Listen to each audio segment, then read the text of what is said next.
Hi guys, andito kami ngayon sa Mang Inasal dahil trinit ni Sam at Isabel ang kanilang lolo at lola dahil it's Grandparents' Day. Nabalitaan kasi namin na may treat pala ang Mang Inasal sa ating mga lolo at lola simula September 1 hanggang September 15, 2024.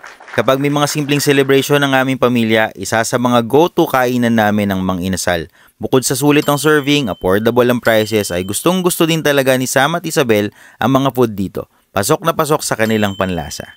Enjoy Grandparents' Day with Mang Inasal with these treats. For only 129 pesos, mayroon ka ng dalawang palabok or combination ng palabok at halo-halo.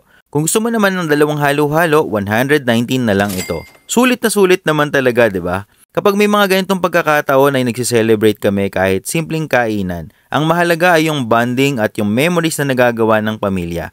Mahalaga ito sa mga bata dahil nagkakaroon sila ng magagandang alaala sa kanilang lolo at lola. Itinuturing natin silang pinakamahalagang miyembro ng pamilya dahil sa maraming sakripisyo at pag-aalaga na inilaan nila sa ating pamilya.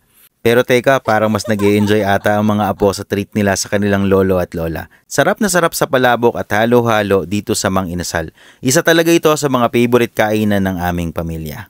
At kita nyo naman at talagang enjoy na enjoy ang aming kainan dito sa Mang Inasal ngayong Grandparents' Day. Ano pang hinihintay nyo? Treat your lolo and lola at Mang Inasal on their special day until September 15, 2024. Maraming salamat!